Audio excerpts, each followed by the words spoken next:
I have a new bow idea for you.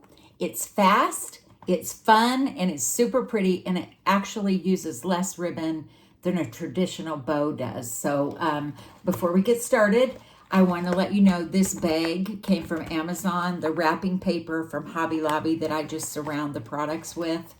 And then this insert is from Court of Achievers. It's actually a wrap, and I just use it as an insert inside this bag. So we're going to get started on this bow.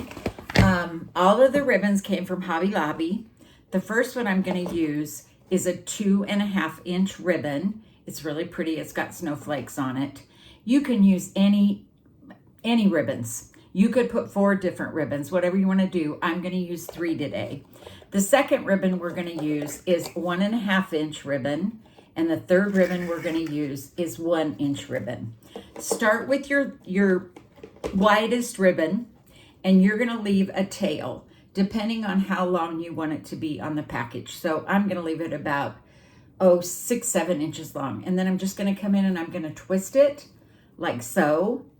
And then you want to make sure always that the pattern is facing toward you. That's usually a good way to do that if it has a pattern. Sometimes they don't, they're reversible, so to speak.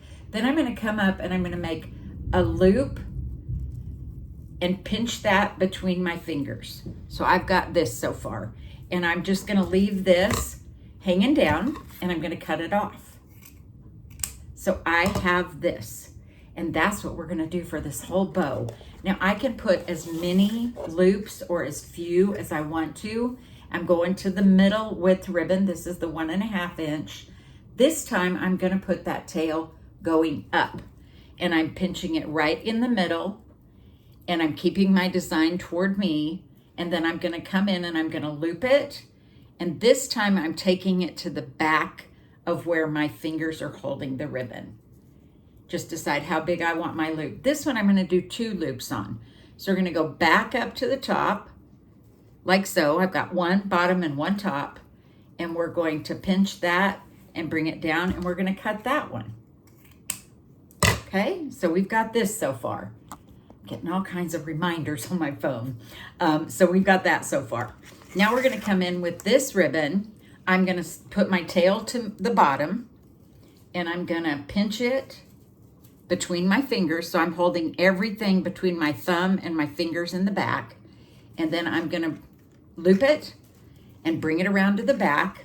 And I'm going to twist it and hold it with those fingers. And then I'm going to bring it up. And I think we will do, actually that's pretty good right there. And that's the end of our ribbon. So we're going to cut that off at an angle. And so I have this. Now I'm going to take a pipe cleaner, and you can see there's a definite place where my thumb is, and I'm going to lay that across my thumb and move my thumb to the front of the pipe cleaner to hold it and bring that around. I'm going to give it some really firm twists, holding the ribbon really tight. And so now I have this. Now I'm just going to fluff up my loops. That's the beauty of wired ribbon, right? And I'm going to make sure everything's facing toward me. I love this. I think it's a very unique bow, and it's really fun. It's fast, and I'm all about fast. And I can make a lot of these in a short period of time.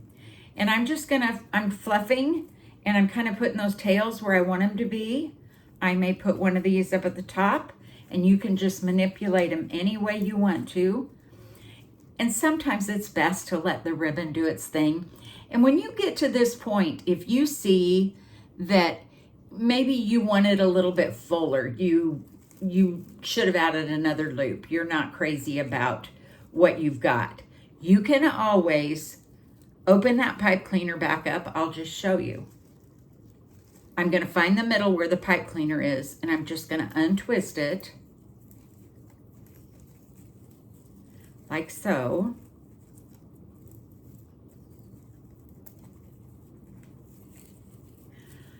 But I'm going to leave it in there. So let's say we want another piece of this. I am just going to simply put that where that pipe cleaner is, pinch it, hold it with my fingers, let it hang down, and I'm going to re-twist my pipe cleaner around that particular ribbon. So now I've added another one, but you can see how simple that is to add another one, and then just come in, and I'm just going to cut all my tails at an angle. You can have them going the same way, you can have them going opposite way, and I'm just simply cutting everything at an angle. Some you can leave shorter, some you can leave longer. It's totally up to whatever you want to do, but they look really pretty cut at an angle. You can see I'm doing this here, and we've just got a really pretty, super easy, super fun bow. I'm just fluffing it, and then I'm going to show you the final product. It's all about that twist, isn't it? So there is our bow. Let me get something. Do I have something right here that I can lay? I have a customer invoice right here. I will put this where you can maybe see it better. But doesn't that make a pretty bow? It's a wonderful way to use up some shorter pieces of ribbon. You can do it with all widths of ribbon. So enjoy.